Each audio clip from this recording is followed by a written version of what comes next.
சபை உரையாளர் அதிகாரம் 5. கடவுளுக்கு கொடுக்கும் வாக்கை பற்றிய எச்சரிக்கை. கடவுளின் கோவிலுக்கு செல்லும்போது விழிப்புடன் இரு. மதிகேடரை போல பலி செலுத்துவதை விட உள்ளே சென்று கேட்டறிவதே மேல். ஏனெனில் அவர்கள் தாங்கள் செய்த தீவினைகளை உணர்வதில்லை. கடவுள் முன்னிலையில் சிந்தித்து பாராமல் எதையும் பேசாதே, எண்ணி பாராமல் வாக்கு கொடுக்காதே. கடவுள் விண்ணுலகில் இருக்கிறார், நீயோ மண்ணுலகில் இருக்கிறாய். எனவே மிக சில சொற்களே சொல். கவலைகள் மிகுமானால் கனவுகள் வரும், சொற்கள் மிகுமானால் மூடத்தனம் வெளியாகும். கடவுளுக்கு நீ ஏதாவதொரு வாக்கு கொடுத்திருந்தால் அதை நிறைவேற்றுவதில் காலந்தாழ்த்தாதே. ஏனெனில் பொறுப்பின்றி நடப்போரிடம் அவர் விருப்பம் கொள்வதில்லை.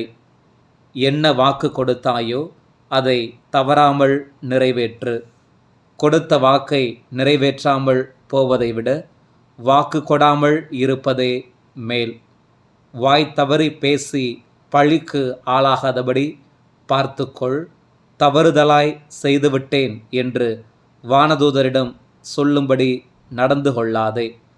உன் பேச்சின் பொருட்டு கடவுள் உன்மீது சினங்கொண்டு நீ செய்தவற்றை அழிக்கும்படி நடந்து கொள்வானேன். கனவுகள் பல வரலாம், செயல்களும் சொற்களும் எத்தனையோ இருக்கலாம். நீயோ கடவுளுக்கு அஞ்சி நட. உலக வாழ்க்கை பயனற்றது. ஒரு மாநிலத்தில் ஏழையர் ஒடுக்கப்படுவதையும் அவர்களுக்கு நீதி நியாயம் வழங்கப்படாதிருப்பதையும் நீ காண்பாயானால் வியப்படையாதே.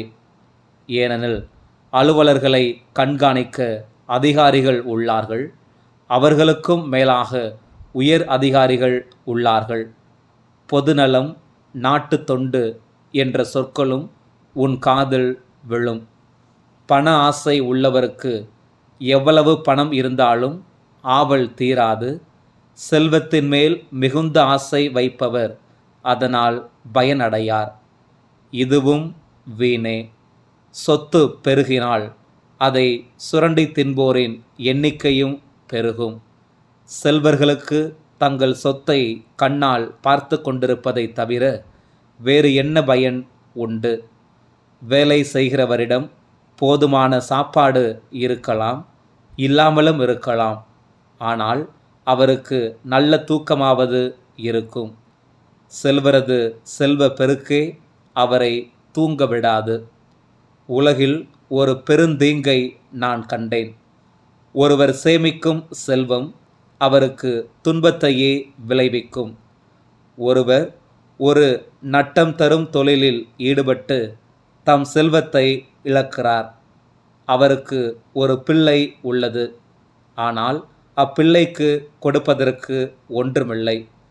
தாயின் வயிற்றிலிருந்து மனிதர் வெற்றுடம்போடு வருகின்றனர், வருவது போலவே இவ்வுலகை விட்டு போகின்றனர். அவர்கள் தங்கள் உழைப்பினால் ஈட்டும் பயன் எதையும் தங்களோடு எடுத்து செல்வதில்லை. இது கொடிய தீங்காகும். அவர்கள் எப்படி வந்தார்களோ அப்படியே மீளுகின்றார்கள். காற்றை பிடிக்க பாடுபடுகின்றார்கள். அவர்கள் அடையும் பயன் என்ன? வாழ்நாள் முழுவதும் அவர்களுக்கு இருள், கவலை, பிணி, எரிச்சல் ஆகிய துன்பங்களே. ஆகையால் நான் இந்த முடிவுக்கு வந்தேன்.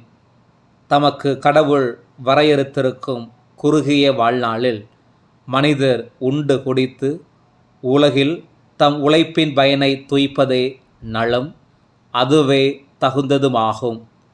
கடவுள் ஒருவருக்கு பெரும் செல்வமும் நல்வாழ்வும் கொடுத்து அவற்றை அவர் துய்த்து மகிழும் வாய்ப்பையும் அளிப்பாரானால் அவர் நன்றியோடு தம் உழைப்பின் பயனை நுகர்ந்து இன்புறலாம்.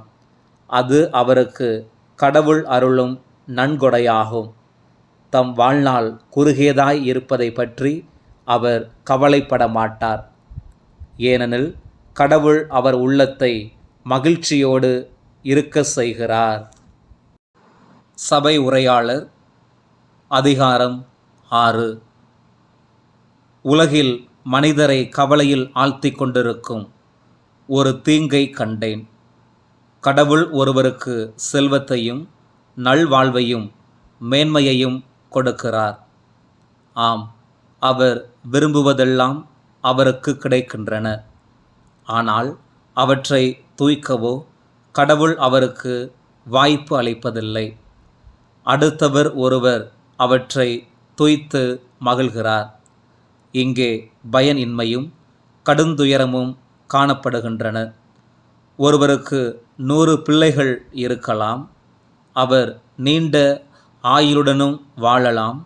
அவர் நெடுங்காலம் உயிரோடிருந்தும் தமக்குள்ள செல்வத்தால் இன்பம் அடையாமலும் இறந்த பின் அடக்கம் செய்யப்படாமலும் மறைவாரானால் அவரை விட கரு சிதைந்த பிண்டமே மேல் என்கிறேன். அப்பிண்டம் தோன்றுவதால் பயனில்லை. அது இருளில் மறைகிறது. அதன் பெயரை இருள் மூடிவிடும். அது கதிரவனை கண்டதுமில்லை, எதையும் அறிந்ததுமில்லை. ஆனால் அதன் நிலை அவருடைய நிலையை விட மேலானது. வாழ்க்கையில் இன்பம் துய்க்காமல் 2000 ஆண்டுகள் உயிர் வாழும் மனிதர் கூட அப்பிண்டத்தை விட மேலானவர் இல்லை. ஏனெனில் இருவரும் ஒரே இடத்திற்கு செல்கின்றனர் அன்றோ. வயிற்றுக்காகவே ஒருவர் வேலை செய்கிறார். ஆனால் அவருக்கு போதுமான உணவு கிடைப்பதில்லை. இப்படி இருக்க மதிகேடரை விட ஞானமுள்ளவர் எவ்வகையில் மேலானவர்? அல்லது மனிதர் முன்னே திறமையுடன் நடந்து கொள்ள ஏழை ஒருவருக்கு தெரிந்திருந்தும் அதனால் அவருக்கு பயன் என்ன? இல்லாத ஒன்றை அடைய விரும்பி அலைந்து திரிவதை விட உள்ளதே போதும் என்ற மனநிறைவோடு இருப்பதே மேல். ஆனால் இதுவும் வீணே, காற்றை பிடிக்க முயல்வதற்கு ஒப்பாகும். இப்பொழுது நடக்கும் ஒவ்வொன்றும் நெடுங்காலத்திற்கு முன்பே முடிவு செய்யப்பட்டதாகும். மனிதர் எத்தகையவர் என்று நமக்கு தெரியும். தம்மை விட வலிமை வாய்ந்தவருடன் வாதாட மனிதரால் இயலாது. பேச்சு நீள நீள அதன் பயன் குறைந்து கொண்டே போகும். அதனால் மனிதர் அடையும் நன்மை என்ன? மனிதருடைய வாழ்நாள் குறுகியது, பயனற்றது, நிழலை போல மறைவது. அதில் தமக்கு நலமானது எது என்பதை யாரால் அறியக்கூடும்? தம் மறைவிற்கு பிறகு உலகில் என்ன நடக்கும் என்பதை யாரால் தெரிந்து கொள்ள இயலும்? சபை உரையாளர் அதிகாரம் 7. வாழ்க்கையை பற்றிய எண்ணங்கள். விலை உயர்ந்த நறுமண தைலத்தை விட நற்புகழே மேல். பிறந்த நாளை விட இறக்கும் நாளே சிறந்தது. விருந்து நடக்கும் வீட்டிற்கு செல்வதை விட துக்க வீட்டிற்கு செல்வதே நல்லது. ஏனெனில் அனைவருக்கும் இதுவே முடிவு என்பதை உயிருடன் இருப்போர் அங்கே உணர்ந்து கொள்வர். சிரிப்பதை விட துயரமே நல்லது. துயரத்தால் முகத்தில் வருத்தம் தோன்றலாம். ஆனால் அது உள்ளத்தை பண்படுத்தும். ஞானமுள்ளவரின் உள்ளம் துக்க வீட்டில் இருக்கும். மூடரின் உள்ளமோ சிற்றின்ப வீட்டில் இருக்கும். மூடர் புகழ்ந்துரைப்பதை கேட்பதினும் ஞானி இடித்துரைப்பதை கேட்பதே நன்று. பானையின் கீழ் எரியும் முட்செடி படபடவென வெடிப்பதை போன்றது மூடரின் சிரிப்பு. பயனொன்றும் அதனால் இல்லை. இடுக்கண் ஞானியையும் பைத்தியக்காரனாக்கும். கைகூலி உள்ளத்தை கரைப்படுத்தும். தொடக்கமன்று, ஒன்றின் முடிவே கவனிக்கத்தக்கது. பெருமை கொள்வதை விட பொறுமை காப்பதே மேல். எளிதில் சினம் கொள்வதற்கு இடம் கொடாதே. மூடரின் நெஞ்சமே சினத்தின் உறைவிடம். இக்காலத்தை விட முற்காலம் நற்காலமாய் இருந்ததேன் என்று கேட்காதே. இப்படி கேட்பது அறிவுடைமை அன்று. உரிமை சொத்தென ஞானம் இருத்தல் வேண்டும். உலகுவாழ் மக்களுக்கு இதுவே நல்லது. பணம் நிழல் தருவது போல ஞானமும் நிழல் தரும். ஞானம் உள்ளவருக்கு அதனால் வாழ்வு கிடைக்கும். அறிவினால் கிடைக்கும் பயன் இதுவே. கடவுளின் செயலை சிந்தித்துப் பார். அவர் கோணலாக்கியதை யாரால் நேராக்க இயலும்? வாழ்க்கை இன்பமாய் இருக்கும்போது மகிழ்ச்சியோடு இரு. துன்பம் வரும்போது நீ நினைவில் கொள்ள வேண்டியது, அடுத்து என்ன நடக்கும் என்பதை நீ தெரிந்து கொள்ளா வண்ணம் கடவுள் இன்பத்தையும் துன்பத்தையும் மாறி மாறி வரவிடுகிறார். என் பயனற்ற வாழ்க்கையில் நான் எல்லாவற்றையும் பார்த்துவிட்டேன். நேர்மையாளர் நேர்மையுடன் இருந்தும் மாண்டழிகின்றார். தீயோரோ தீமை செய்கிறவராய் இருந்தும் நெடுங்காலம் வாழ்கின்றார்.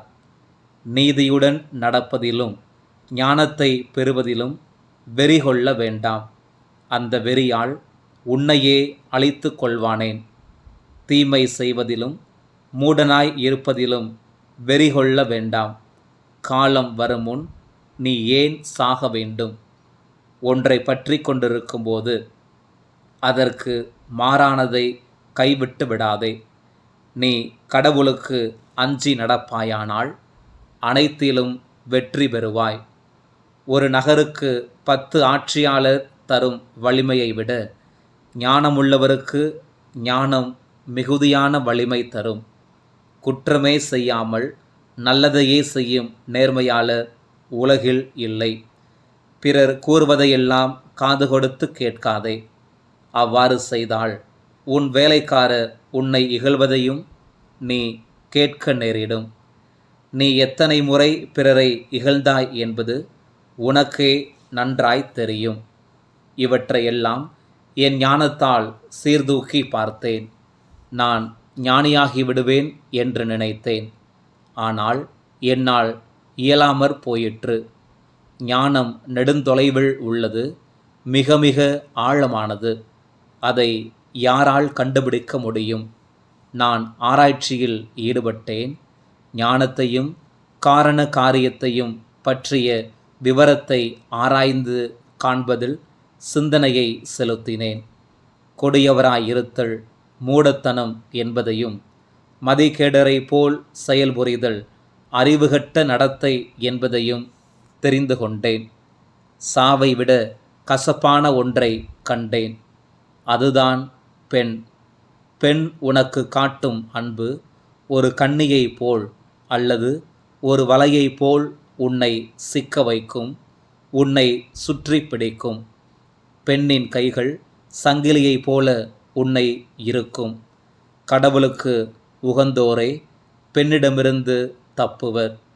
பாவிகளோ பெண்ணின் வலையில் அகப்படுவார்கள். ஆம், நான் ஒன்றன் பின் ஒன்றாய் ஆராய்ந்து இதை கண்டுபிடித்தேன் என்கிறார் சபை உரையாளர். வேறு ஆராய்ச்சிகளும் நான் செய்தேன். அவற்றால் மிகுந்த பயன் அடையவில்லை. ஆனால் ஒன்று தெரிந்தது, மனிதர் எனத்தக்கவர் 1000 ஒருவரென்று கண்டேன். பெண் எனத்தக்கவர் யாரையுமே நான் கண்டதில்லை. நான் தெரிந்து கொண்டதெல்லாம் இதுவே. கடவுள் மனிதரை நேர்மையுள்ளவராகவே படைத்தார். ஆனால் வாழ்க்கை சிக்கல்கள் அனைத்தும் மனிதர் தேடிக்கொண்டவையே. சபை உரையாளர் அதிகாரம் 8. ஞானமுள்ளவருக்கு நிகர் யார்? உலகில் காண்பவற்றின் உட்பொருளை வேறு யாரால் அறிய இயலும்? ஞானம் ஒருவர் முகத்தை ஒளிமயமாக்கும், அதன் கடுகடுப்பை அகற்றும். அரசருக்கு அடங்கி நட. கடவுளின் பெயரால் நீ ஆணையிட்டு கூறியபடி அரசருக்கு அடங்கி நட. அரசர் தாம் விரும்புகிறபடியெல்லாம் செய்பவர். எனவே அவர் முன்னிலையிலிருந்து பதற்றப்பட்டு போய்விடாதே. அவரை எதிர்த்து கிளர்ச்சி செய்யாதே. மன்னர் சொல்லுக்கு மறுசொல் இல்லை. எனவே ஏன் இப்படி செய்கிறீர் என்று அவரை யார் கேட்க முடியும்? அவரது கட்டளைக்கு கீழ்ப்படியும் வரை உனக்கு தீங்கு வராது. அவர் சொல்வதை செய்வதற்குரிய காலத்தையும் வழியையும் ஞானமுள்ளோர் அறிவர். ஒவ்வொரு செயலுக்கும் ஒரு காலம் உண்டு, செய்ய வேண்டிய முறையும் உண்டு. ஆனால் அவல நிலையிலுள்ள மனிதரால் என்ன செய்ய முடியும்? ஏனெனில் வாழ்க்கையில் என்ன நடக்கும் என்று மனிதருக்கு தெரியாது.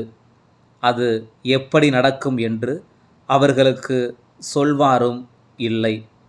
காற்றை அடக்க எவராலும் இயலாது. அதுபோல தம் இறப்பின் நாளை தள்ளி போடவும் எவராலும் இயலாது. சாவு என்னும் போரினின்று நம்மால் விலக முடியாது. பணம் கொடுத்தும் தப்ப முடியாது. நல்லாரும் பொல்லாரும். உலகில் செய்யப்படும் செயல்கள் அனைத்தையும் பற்றி சிந்தனை செய்தபோது இவற்றையெல்லாம் கண்டேன். ஒருவர் மேல் மற்றவர் அதிகாரம் செலுத்துவதால் துன்பம் விளைகிறது. பொல்லார் மாண்டபின் அடக்கம் செய்யப்படுகின்றனர். அடக்கம் செய்தவர்கள் கல்லறை தோட்டத்திலிருந்து வீடு திரும்பி அப்பொல்லார் தீச்செயல் புரிந்த ஊரிலேயே அவர்களை பாராட்டி பேசுகிறார்கள். எல்லாம் வீணான செயலே. மக்கள் தீமை செய்ய துணிவதேன்? தீமை செய்வோருக்கு விரைவிலேயே தண்டனை அளிக்காததுதான் இதற்கு காரணம். பாவி 100 முறை தீமை செய்து நெடுங்காலம் வாழ்ந்தாலும் கடவுளுக்கு அஞ்சி நடப்பவர்களோ நலமுடன் வாழ்வார்கள் என்பதை நான் அறிவேன். ஏனெனில் அவர்கள் அவருக்கு பணிந்து நடக்கிறார்கள். ஆனால் தீயவர்கள் நலமுடன் வாழ மாட்டார்கள். நிழலை போல் அவர்கள் மறைந்து போவார்கள். ஏனெனில் அவர்கள் கடவுளுக்கு அஞ்சி நடப்பதில்லை. வேறொரு பொருத்தமற்ற காரியமும் உலகத்தில் காணப்படுகிறது.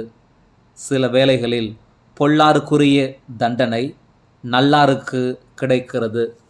நல்லாருக்குரிய பயன் பொல்லாருக்கு கிடைக்கிறது. இது பொருத்தமற்றது என்கிறேன். எனவே மனிதர் களிப்புடன் இருக்க வேண்டும் என்ற முடிவுக்கு வந்தேன். உண்பதும் குடிப்பதும் களிப்பதுமேயன்றி மனிதருக்கு உலகில் நலமானது வேறெதுவும் இல்லை. உலகில் கடவுள் மனிதருக்கு அருளும் வாழ்நாளில் மனிதரது உழைப்புக்கு கிடைக்கும் நிலையான பயன் இதுவே. நான் ஞானத்தை அடையவும் உலகில் நடப்பதை அறியவும் முயன்றபோது இதை கண்டதில்லை. அல்லும் பகலும் கண் விழித்திருந்து பார்த்தாலும் ஒருவர் கடவுளின் செயலை புரிந்து கொள்ள இயலாது. எத்துணை முயன்றாலும் மனிதரால் அதை கண்டுகொள்ள இயலாது. ஞானமுள்ளோர் அது தங்களுக்கு தெரியும் என்று சொல்லிக் கொள்ளலாம். ஆனால் அவர்களுக்கும் அது தெரியாது.